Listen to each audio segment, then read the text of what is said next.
when it comes to my favorite Disney animated movies of all time, Peter Pan is in the top 5. Now, I'm not including Pixar in that. Those are totally separate. And I'm sure a lot of people will be like, well, of course you like Peter Pan. Your name's Peter. And yeah, admittedly, as a kid, that was definitely part of it. But overall, I think I just liked the adventure. I liked the idea. I liked the story. I liked the sword play. I liked the flying. And yes, even the songs themselves I found to be classic.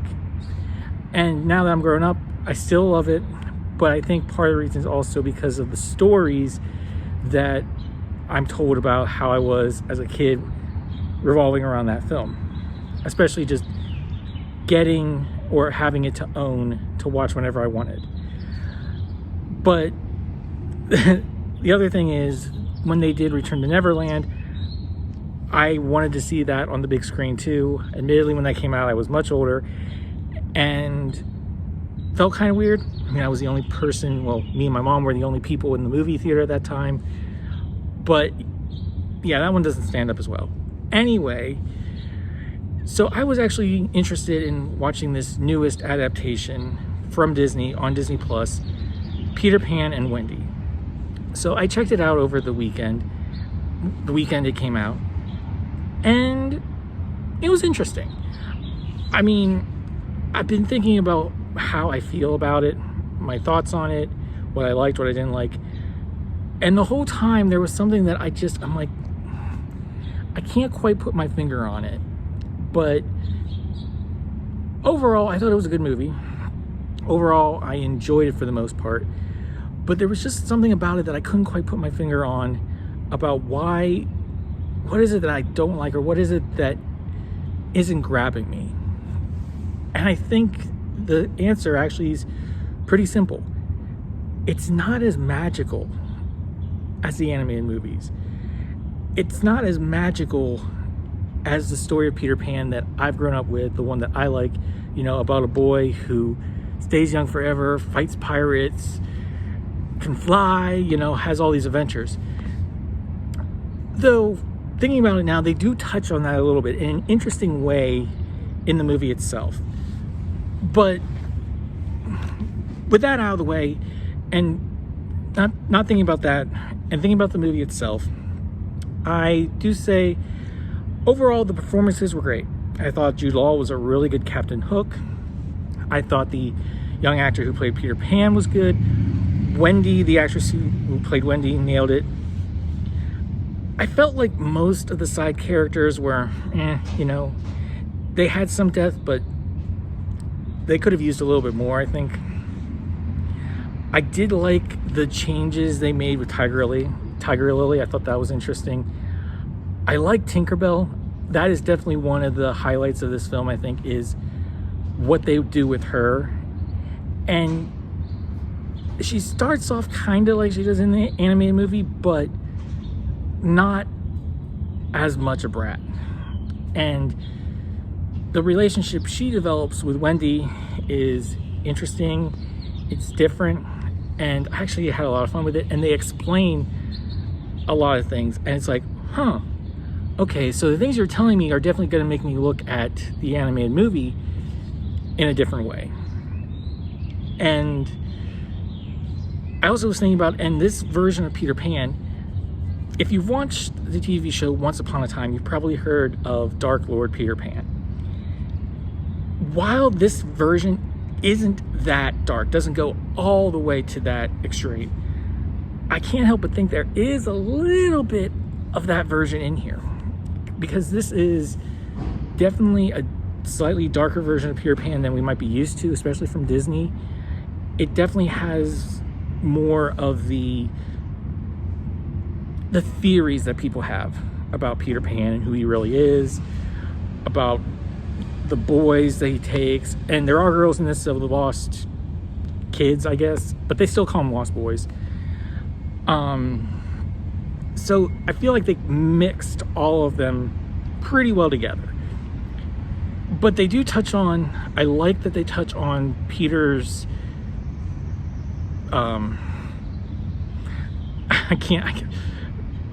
I can't even remember the word. I know the word's on the tip of my tongue, but they touch on basically how proud he is, how full of himself he is, because he's like, I can't lose. I'm Peter Pan. I never lose. And they do touch on that a little bit more. You can kind of see it in the animated, but they really touch on it here.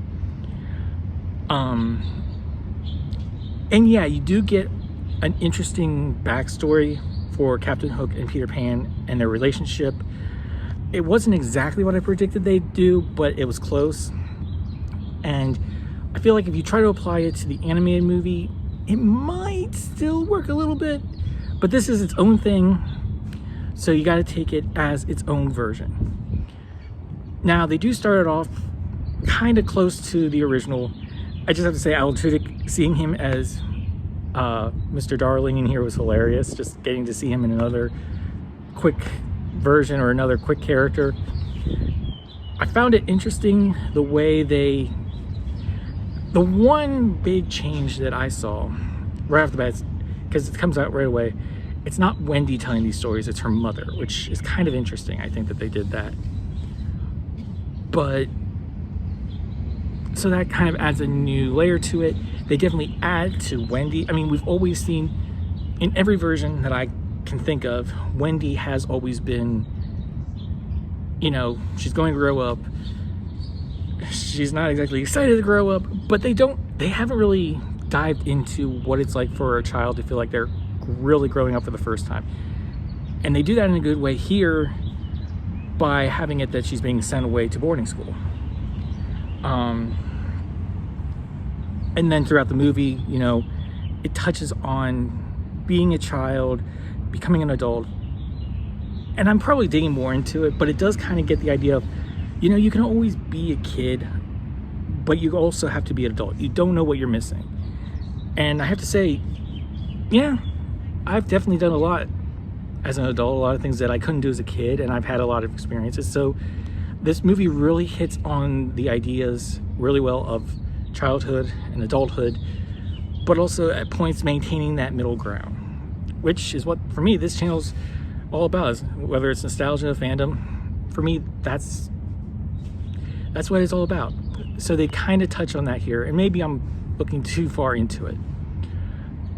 But other than that, you know, visually it looks pretty good. There's a few sword fights there are good. But yeah, it just doesn't quite have the magic of that original one. It doesn't have the fantasy element. It feels like, the more I think about it, it feels a little dry.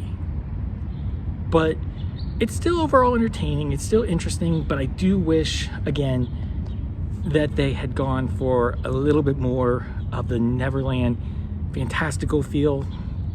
I do like that they have certain images from the original that they put in there, especially when they're flying over London.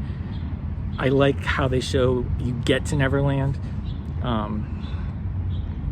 So yeah, overall, this film was entertaining. It was definitely interesting. I'm gonna just say it's a new take on the character with ideas and concepts from older ones. But for me, the more I think about it, it's probably, I'd give this a ranking of civilian, because it's right in the middle. I'm glad I watched it. It was definitely entertaining. I might watch it again, but it's not one that I'm gonna rush to watch again and again and again. I think I'd much rather watch the original Peter Pan. So those are my thoughts.